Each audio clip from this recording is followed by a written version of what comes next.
हमारे गेस्ट को जोड़ लेते हैं। नए शिखर लगातार बन रहे हैं और यहाँ से आपको आगे कैसे कमाई करनी है, ये पूछते हैं एएसके हेज सॉल्यूशंस के सीईओ वैभव सांघवी से। वैभव जी, गुड आफ्टरनून। बताइए फिर यहाँ से कहाँ पैसा लगाएं? अनुज, आपने जैसे जितना उत्साह देखा है मार्केट में बोथ ग्लोबल और लोकल की तरफ से, यस्टरडे अगर फेड का स्टैंस देखे तो काफी बदला है उन्होंने, और उसी के कारण ग्लोबली हमारी वेरियस एसेट क्लास में रैली हुई है, इंक्लूडिंग आप यूएस 10 ईयर पकड़िए, क्या इंडिया की मोमेंटम पकड़िए from equity market perspective as well. Now going forward, जब हम देख रहे हैं 6 महीने के अंदर इलेक्शंस है, आई थिंक काफी बॉयंसी है, उसके कारण in anticipation of a favourable kind of decision, और एट द सेम टाइम अपनी अर्निंग्स भी स्ट्रांग है और इकोनॉमिक ग्रोथ भी बहुत ही बेहतरीन है। ओवरऑल मोमेंटम, बॉयंसी सभी इन लाइन है in terms of a good sustainable market rally. हालांकि शॉर्टर टर्म में एक या दो फैक्टर्स जरा ध्यान में रखने चाहिए। वन, के एक नैरेटिव आ सकता है प्रोबेबली इन फ्यू मंथ्स, जहां ग्लोबल ग्रोथ पे एक वरी हो और ग्लोबल अर्निंग्स पे भी काफी अच्छी डाउन साइजिंग आ सकती है। That is one. टू, के फ्रॉम अ चाइना परस्पेक्टिव हमें लगता है कि जनवरी में रिन्यूड थोड़ा इंटरेस्ट आ सकता है, तो थोड़ी आप शिफ्ट देख सकते हैं from domestic to kind of China in terms of emerging market flow. So एक तो चीज ऐसी है जो हमें ध्यान रखनी चाहिए, और एक probably last but not the least is कि जब भी ब्याज दरें कम होती है तो एक ट्रेंड होता है फ्रॉम वैल्यू टू ग्रोथ। तो हालांकि हम लास्ट 2 साल में वैल्यू काफी अच्छी तरह से परफॉर्म किए हैं, देयर इज अ पॉसिबिलिटी कि एक पॉसिबिलिटी कि your constitution of the market can change going forward. तो ये दो तीन अगर हम नजर रखते हैं तो लॉन्गर टर्म मार्केट तो बेहतरीन लगते हैं। कि लॉन्ग टर्म मार्केट बेहतरीन लगते हैं, तो यहाँ से अप्रोच क्या ली जाए वैभव? क्योंकि बहुत पैसा बना है लोगों का, specially mid and small caps में।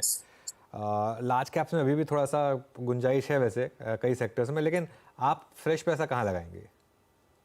Of course Anuj, I think large cap एक पॉकेट है, और उसका रीजन भी यही कि वन, के हिस्टोरिकली बेसिस पे अगर हम मिड कैप लार्ज कैप की वैल्यूएशन कंपैरिजन देखते हैं तो लार्ज कैप में अभी भी हमें कंफर्टेबल दिख रहे हैं। सेकेंडली, कि जब ग्लोबल में इंडिया की जो सिचुएशन जिस हिसाब से बढ़ रही है, वहाँ हमें लगता है कि ओवरऑल इमर्जिंग मार्केट फ्लो भी शायद पॉजिटिव हो सकता है, और हमने एक एविडेंस भी देखा है लास्ट महीने में जब emerging market passive flow positive हुए हैं आफ्टर ए लॉन्ग पीरियड।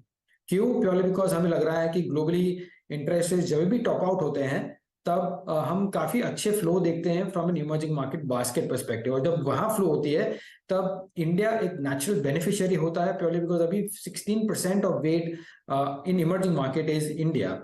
सो इस हिसाब से हम कहें तो एफपीआई का फ्लो फ्रॉम हियर ऑनवर्ड्स हमें काफी पॉजिटिव दिख रहा है, और वो अगर होता है तो सबसे पहला पैसा आपका लार्ज कैप में आएगा। और लार्ज कैप हमें लगता है कि जो जितनी अंडर परफॉर्मेंस हुई है as compare to mid and small cap, I think वो अभी टाइम है थोड़ा कैचअप करने के लिए। ओके, तो कुछ कैचअप कुछ पॉकेट्स में देखने को मिलेगा, लेकिन वैभव जी, जिस तरह का न्यूज़ फ्लो देखने को मिला है और जो सेंटिमेंट में कॉन्फिडेंस लौटा है, आज आपने किस सेक्टर में सबसे ज्यादा अग्रेसिव तेजी की है, बताइए। आई थिंक तेजी आज की तो बात छोड़िए, बिकॉज लॉट ऑफ मूवमेंट जो आज की हुई है काफी नीजक रिएक्शन है कल के इवेंट के बाद, और इसलिए हम जब देखते हैं कि आईटी में जैसे परफॉर्मेंस आ रही है आज, I think lot is because of that short covering as well. So एक दो दिन की बात छोड़िए, but I think from here onwards we would continue to be bullish in, के हमारी बुलिशनेस प्राइवेट बैंक्स पे रहेगी, हमारी बुलिशनेस कंज्यूमर डिस्क्रेशनरी में रहेगी, और on overall growth as a theme as compared to value is something हम यहाँ से काफी एक्साइटेड है इवैल्यूएट करने के लिए।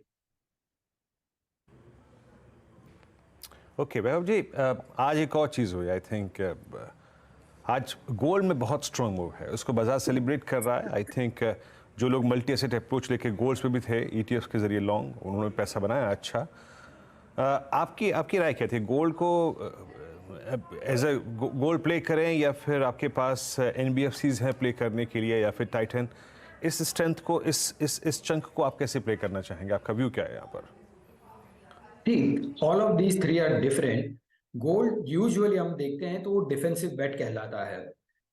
डिफेंसिव क्यों कहलाता है कि जब जनरली ग्रोथ वीकेंड होता है ग्लोबली और जहां हमें सर्टेनिटी नहीं रहती है काफी जगह पे अर्निंग्स की, तो एज अ डिफेंसिव मैकेनिज्म और डिफेंसिव एसेट एलोकेशन हम गोल्ड में जनरली पैसा देखते हैं। अगले नेक्स्ट 6 मंथ्स में जब ग्रोथ के नंबर्स रिवाइज हो गए डाउनवर्ड, आई थिंक तब तक ये बॉयंट रह सकते हैं गोल्ड के prices. With respect to NBFC sector, I think जिस हिसाब से जब ब्याज दरें बढ़ी थी तब एनबीएफसी काफी प्रेशर में आई थी। हमें लगता है कि अगर ब्याज दरें यहाँ से घटती है तो एनबीएफसी में एक नेचुरल बेनिफिशियरी आ सकता है in terms of the tailwind of margins. Now of course उसके फंडिंग कॉस्ट में हमने in the previous very immediate history देखा था थोड़ा problem, not problem but I think cost of borrowing is going to get increased for NBFC. But अगर overall ब्याज दर नीचे आती है तो वो स्प्रेड आई थिंक वो मेंटेन कर पाएंगे from here onward. So NBFC एक पॉकेट है जो अभी तक जो मंदी चल रही थी, आई थिंक हम यहाँ से थोड़ी प्रोबेबली तेजी देख सकते हैं over the next 6 to 12 months in a decreasing environment of interest rates.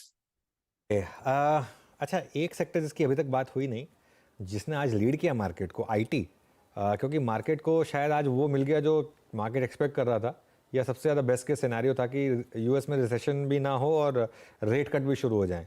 अब अगर ये दोनों वाकई में हो गए तो कितना इस मार्केट ने ऑलरेडी पचा लिया इस चीज़ को? यहाँ से आईटी में अब आपका क्या स्टांस रहेगा? ये आईटी में अगर वैल्यूएशंस देखें इंडिपेंडेंटली, फॉरगेट अबाउट कि यूएस में क्या हो रहा है, इंडिपेंडेंटली अगर वैल्यूएशन देखें तो एवरेज के थोड़े प्रीमियम पे चल रहे हैं। एट द सेम टाइम जब अभी हम अगर यूएस की अनसर्टेनिटी देखते हैं कि जहां ग्रोथ वीकन होना है rather than getting better, discretionary spending में हमें लगता है कि थोड़ा प्रॉब्लम रह सकता है। At the same time generative AI किस हिसाब से हम उसका मूल्यांकन करें, किस हिसाब से उसका इफेक्ट देखें कि सर्विस प्रोवाइडर्स पे आ सकता है, ये अभी तक काफी बड़ी अनसर्टेनिटी है हमारे हिसाब से। सो पॉसिबली है कि in the shorter term because के रेट कट की संभावनाएं आ सकती है, इसलिए एक नीजक रिएक्शन देखा है हमने आईटी में।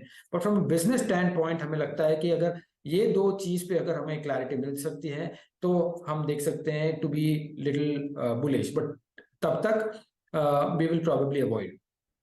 कमेंट्री बेसिकली आप कह रहे हैं कंपनियों की तरफ से पॉजिटिव आने दे, वो डेटा देख ले, उसके बाद आप शायद अग्रेसिव तेजी करेंगे। अच्छा, बैंकों में जो हम इस समय देख रहे हैं कि निजी बैंकों में जोरदार खरीदारी और पीएसयू बैंक्स भी पीछे नहीं हैं, आप अपने आप को कैसे पोजीशन करेंगे इन दोनों अपॉर्चुनिटीज के बीच वैभव जी, प्राइवेट वर्सेस पीएसयू में? पीएसयूज का परफॉर्मेंस बहुत ही बेहतरीन रहा है ओवर द लास्ट 1.5-2 years। उसका कारण भी आई मीन राइटली सो कि बुक्स क्लीन अप हो रही है, काफी रिकवरी हो रही है। बट फ्रॉम हियर ऑनवर्ड्स हमें लगता है जब एफपीआई का पैसा विच वी आर एक्सपेक्टिंग कि हमें अपेक्षा है कि वो आ जाएगा, तो सबसे पहले आई थिंक प्राइवेट बैंक्स में आएगा। और जो वैल्यूएशन डिफरेंशियल जनरली जो पीएसयू और प्राइवेट बैंक्स में रहता था, आई थिंक वो काफी नैरो हो चुका है। सो अगर हमें फ्रेश नेक्स्ट 12 मंथ्स 24 मंथ्स की बात करते हैं तो हमारा फर्स्ट प्रेफरेंस रहेगा प्राइवेट बैंक्स में and then probably at the PSU banks. Okay, अच्छा वैभव जी, ऑटो चला, आई मीन अभी भी जब मैं आपसे बात कर रहा हूँ तो बहुत स्ट्रॉन्ग मूव ऑटो में है, ऑल टाइम हाई पे इंडेक्स और ट्रेड कर रहा है। अभी ऑटो में भी कोई धड़ा अगर पकड़ के चलना हो स्ट्रॉन्ग कन्विक्शन के साथ, अभी एक जनाब मुझसे ट्विटर पर पूछ रहे थे जनाब कि मैं मारुति लेके बैठा हूँ, सब चल रहा है, मारुति क्यों नहीं चल रहा है? अलग अलग चॉइसेस हैं। I mean tyre at all time high, M at all time high, TVS Motors ने स्ट्रॉन्ग मूव दिया, बजाज ऑटो, हीरो मोटोकॉप। अभी यहाँ से और अगर थोड़ी सी अच्छी रिटर्न्स की एक्सपेक्टेशन रखनी हो तो इसी चंक को आप बाइसेट करके कैसे प्ले करना चाहेंगे, कोई पर्टिकुलर सेगमेंट? तो from an overall auto perspective हमारा व्यू बुलिश है एट दिस पॉइंट हम टू व्हीलर्स पे खास करके, जहां हम अंडरलाइंग रूरल रिकवरी थोड़ी देख रहे हैं और उसी के चलते हमें लगता है कि ज्यादा मोमेंटम और नंबर्स में on a monthly basis two wheelers में अच्छा रहेगा। ऑफ कोर्स ये स्टॉक्स काफी अच्छी तरह से चले हुए हैं लास्ट 6 मंथ्स में, बट हमें लगता है कि मोमेंटम स्ट्रांग है, बिजनेस परफॉर्मेंस भी बेहतर हो रहा है और उसी के कारण हमें लगता है कि ये कंटिन्यूड रहेगी in terms of the movement. With respect to 4 wheelers का अगर पैसेंजर व्हीकल्स का है तो बहुत ही कशमकश है between electric vehicle, hybrid vehicles and traditional ICE vehicles. So जब तक वो स्टेबलाइज नहीं होता है, जब तक हर एक इंडिविजुअल कंपनीज के फ्रेश न्यू मॉडल्स की लॉन्च पे हमें क्लैरिटी नहीं मिलते हैं, तब तक हम इस सेक्टर को as compare to two wheelers underweight रखेंगे।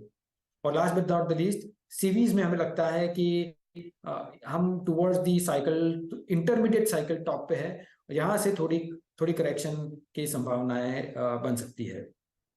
ओके, चलिए वैभव जी, बहुत बहुत शुक्रिया आज हमारे साथ जुड़ने के लिए और हमसे बात करने के लिए। Thank you. Thank you so much. चलिए